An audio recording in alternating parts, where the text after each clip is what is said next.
In the spring of 2010, the Deepwater Horizon drilling rig floated in the Gulf of Mexico, 66 kilometers southeast of the Louisiana coast.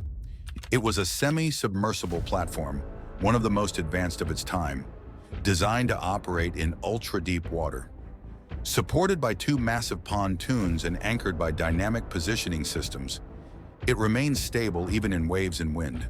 The rig stretched over 120 meters long, rising more than 90 meters above the sea surface, housing 126 crew members working around the clock.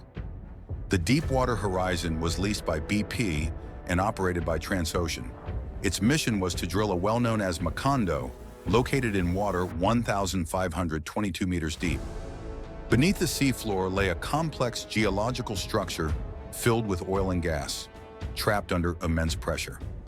The target was a reservoir more than 5,500 meters below the ocean surface, an environment where the temperature exceeded 120 degrees Celsius and pressures reached more than 13,000 pounds per square inch. Drilling such a well was an engineering ballet. The process relied on drilling mud, a dense fluid that cooled the drill bit, carried rock cuttings to the surface, and, most critically, balanced the pressure from the formation below. As long as the hydrostatic pressure of the mud exceeded the reservoir pressure, oil and gas stayed confined. The well itself was lined with a series of steel casings, each cemented into place to prevent hydrocarbons from migrating upward.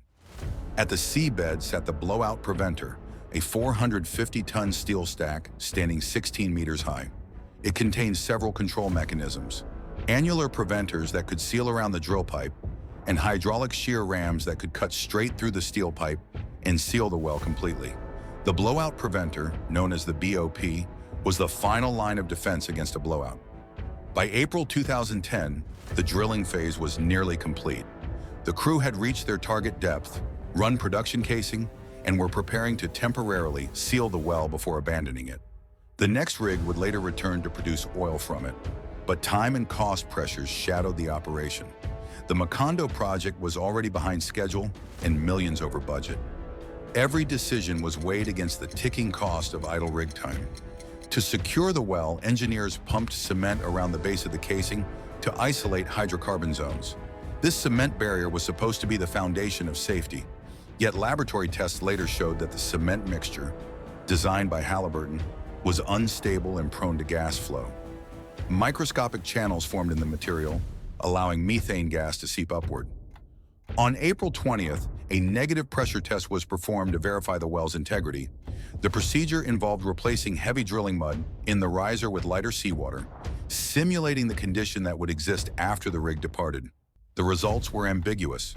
One gauge indicated pressure where there should have been none.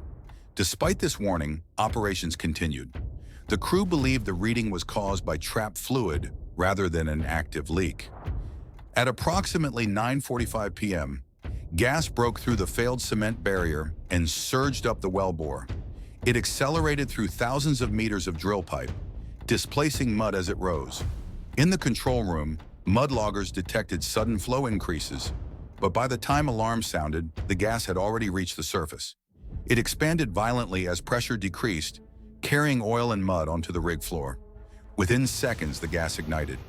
2 explosions tore through the rig, lighting the night sky. 11 workers were killed instantly. 17 others were injured. Survivors leapt into the dark Gulf waters. The fire burned out of control for nearly 2 days before the Deepwater Horizon sank on April 22, 2010, leaving behind a twisted riser pipe and an open wellhead 1,500 meters below the surface. As the Macondo well began to experience a gas surge, the blowout preventer, BOP, should have acted as the final barrier, sealing the well. Instead, multiple mechanical and hydraulic failures rendered it ineffective. The drill pipe inside the riser had bent under extreme subsurface pressure, preventing the hydraulic shear rams from fully closing and cutting through the pipe. One of the solenoid valves controlling the shear rams was miswired, and a battery in a control pod had drained, leaving the system unable to actuate. Additionally, hydraulic leaks and weakened seals caused insufficient pressure to operate the BOP's mechanisms. Even though the shear rams were designed to cut steel pipe and seal the well completely, These compounded failures meant that the system could not respond when the gas surged upward, allowing oil and methane to escape freely into the wellbore. The riser and associated valves also contributed to the uncontrolled flow. The riser had sustained damage during the blowout, creating gaps where oil and gas could bypass any partially functioning valves. The annular preventer, a flexible seal around the drill pipe, failed to close tightly because of pressure imbalances and improper alignment caused by the bent pipe.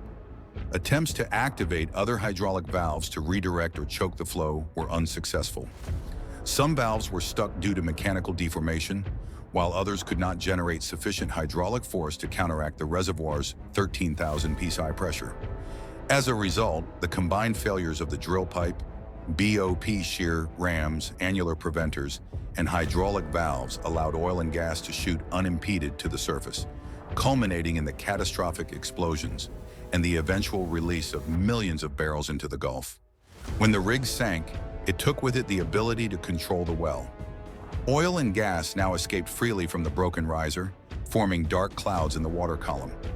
Initial estimates suggested 1,000 barrels per day. Revised figures soon exceeded 50,000 barrels daily.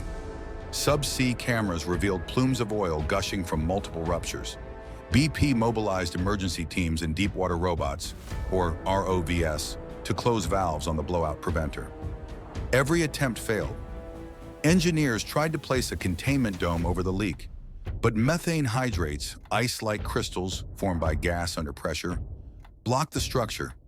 Efforts shifted to a riser insertion tube that captured some of the flow, but most of the oil continued to escape. In a matter of days, the Gulf of Mexico was transformed.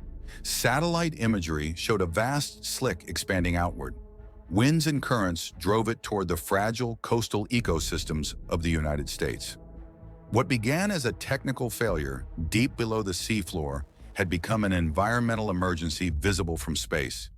The disaster revealed how thin the margin of control is in deepwater drilling, a system designed with multiple safety barriers, cement, casing, mud, and mechanical valves, had failed at every level. Each weakness compounded the next. The Deepwater Horizon blowout was not only the loss of a well, it was the collapse of a system built on the assumption that technology could always hold nature at bay. By the time engineers began to design the first containment strategies, the well had been releasing oil for days without interruption. A silent torrent of crude surged from the Earth's depths, drifting upward through 1.5 kilometers of cold, high-pressure ocean.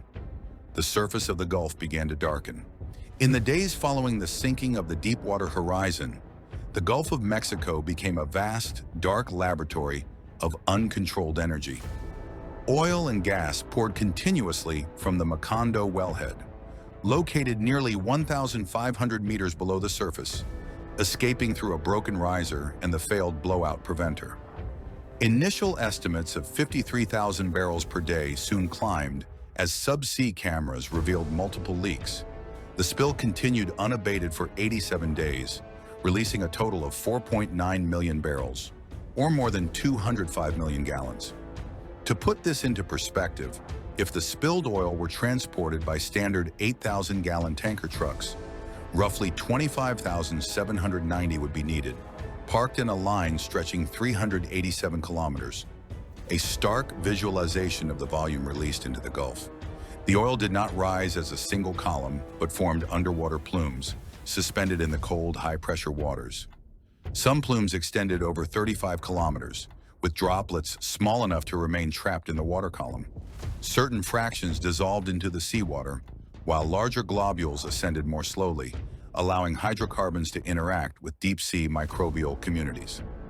This subsea contamination exposed organisms that had never before encountered petroleum at such concentrations, initiating a cascade of ecological effects from plankton to fish larvae in deep-sea corals. At the surface, oil spread relentlessly. Winds and currents stretched slicks into ribbons of black and silver across thousands of square kilometers. In certain areas, the oil thickened into a sticky brown emulsion known as mousse. Barrier islands, marshlands, and wetlands were quickly coated, disrupting critical habitats. Marsh grasses blackened, mangrove roots suffocated, and oyster beds were smothered. Sea turtles became coated in oil or stranded on beaches. Bottlenose dolphins suffered reproductive and respiratory effects, and thousands of seabirds perished. Deepwater corals were found years later with oily residue. Many colonies deformed or dead. To stop the uncontrolled flow, engineers launched a series of escalating, high-risk interventions, each reflecting the unprecedented depth and pressure of the well. The first efforts involved remotely operated vehicles attempting to activate the blowout preventer's valves. However, the BOP had multiple failures. The drill pipe had bent under pressure, preventing the hydraulic shear rams from fully closing. Solenoid valves were miswired. One control pod's battery was drained, and hydraulic leaks rendered certain components unresponsive. The system, designed as a final failsafe, became a symbol of vulnerability. Next, a massive containment dome was lowered over the leak, designed to funnel oil to a surface ship for recovery. The dome's failure came quickly. Under the extreme pressure and near-freezing temperatures, methane hydrates, ice-like crystals formed from gas, accumulated inside the structure, freezing the dome and blocking flow. This illustrated the unpredictable chemical and physical behavior of hydrocarbons under deepwater conditions. Following this, engineers deployed the riser insertion tube, a flexible pipe designed to siphon some oil to a tanker at the surface. While the method captured part of the flow, the majority of oil still escaped around the tube. Simultaneously, BP attempted the top kill method, pumping dense drilling mud downward into the well to counteract the reservoir pressure. Despite the high density of the mud, the well's force, over 13,000 psi, pushed the material back up the riser, preventing the well from being stabilized. After the top kill failed, the junk shot method was attempted. This involved injecting debris, including rubber and pieces of shredded material, into the blowout preventer to clog the flow. Like the top kill, the immense pressure of the well rendered the attempt ineffective, and the debris was blown back into the surrounding structure. Each of these failures highlighted the immense energy and pressure contained in a deepwater hydrocarbon reservoir. In July 2010, a more sophisticated solution was implemented, a capping stack. This massive assembly of valves, chokes, and piping was installed atop the blowout preventer, allowing engineers to regulate and eventually stop the uncontrolled flow. The installation required precise alignment and coordination, given the riser's damage and extreme depths. At the same time, relief wells were drilled from nearby locations to intersect the original borehole. Once reached, heavy cement was pumped into the reservoir through these wells, permanently sealing the Macondo formation. By mid-September, after 87 days, the well was officially declared dead, marking the end of the uncontrolled release. Throughout the spill, surface operations attempted to minimize the environmental impact. Over 4 million meters of floating booms were deployed to corral surface oil, skimming vessels removed small fractions, and controlled burns consumed approximately 220,000 barrels of oil. Chemical dispersants were applied both at the surface and directly at the subsea leak, nearly 1.84 million gallons in total. While dispersants reduced visible oil, they increased toxicity to plankton, coral, and fish eggs deeper in the water column. The ecological consequences were severe and long-lasting. Oil reached over 1,100 kilometers of shoreline, fouling beaches, marshlands, and estuaries. Microorganisms absorbed toxic compounds, transferring them up the food chain, while hydrocarbon-degrading bacteria created localized low-oxygen zones. Human communities experienced economic and social disruption, with fishing, tourism, and small businesses impacted. Health effects among cleanup workers included respiratory and skin conditions linked to prolonged chemical exposure. The Deepwater Horizon spill serves as a case study in the intersection of technological complexity and natural force. Every attempted intervention, from remotely operated valves to containment domes, riser tubes, top kill, junk shot, capping stack, and relief wells, illustrates the challenges of managing deepwater hydrocarbon releases.